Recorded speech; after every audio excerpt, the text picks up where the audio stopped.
you could award a ring, a championship ring, national championship ring, to any former Miami player who did not win one, whether this be the person that you think deserves it the most, or I saw this this question asked on Twitter, just in general, talking about great all-time athletes and who didn't win a ring, that if you could go back and give them one. Mm-hmm. And so I'll grind it down to the Miami football To the scene. Miami Hurricanes. Okay, Yep. cool. I'm going to have to be a little bit more modern with my answer. And it's actually one of the last answers on the question that I presented to Cam that we couldn't really answer on live before. And I'm going to say Duke Johnson in 2014. The reason why I say that is because Duke Johnson, what he did stabilizing the program, because we were in sanctions. You know, he was a big time 4-star, 5-star athlete out of Miami, New Orleans, which is right next to where we play football, you know, in Hard Rock Stadium in Miami Gardens, but it's actually New Orleans. He was so big time. I mean, electric. Trash Pile Stadium legend. And that's the Mecca down in South Florida. It's called Trash Pile Stadium, over a historic head coach from Miami, Trash Pile. And he would just jump off of the screen to people, even from a freshman all the way through.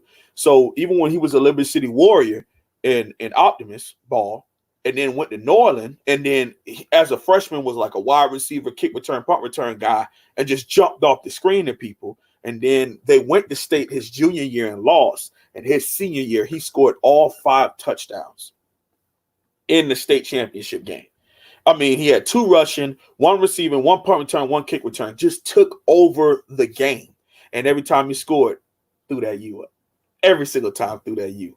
And see, it was kind of the hometown hero was coming to Miami, and we couldn't wait. And even from his first game at Boston College all the way to his last game versus South Carolina in the Belt Bowl game, he was a big time playmaking guy for us.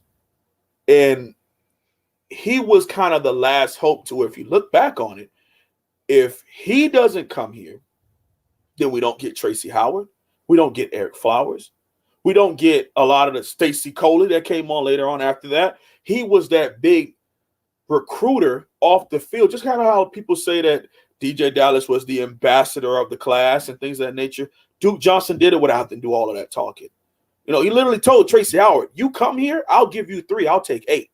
This back before you could have double numbers. So he gave him number 3, which is something he wore since 5-6 years old at Liberty City Park for the Liberty City Warriors. All the way up, he wore number 3.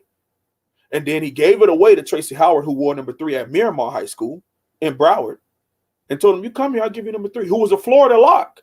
He had, against Tampa Plant in the state championship game, Tracy Howard had the game ceiling, supposed to be interception. He did the Gator chomp. The very next day, Duke is like, no, man, come to Miami. I'll give you number 3. And he ends up picking Miami on the National Signing Day. He gave a lot.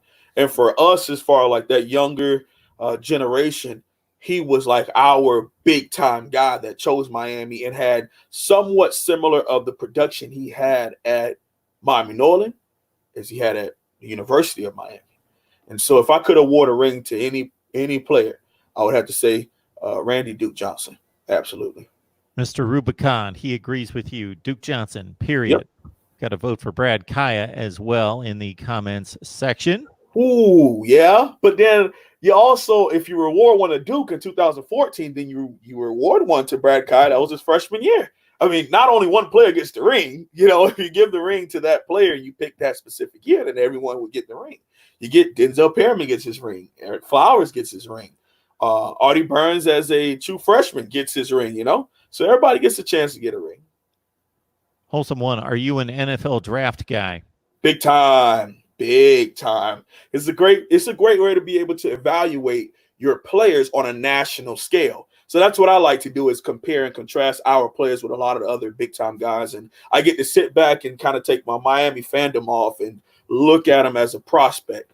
So I love the NFL draft. It's a great thing to watch, man.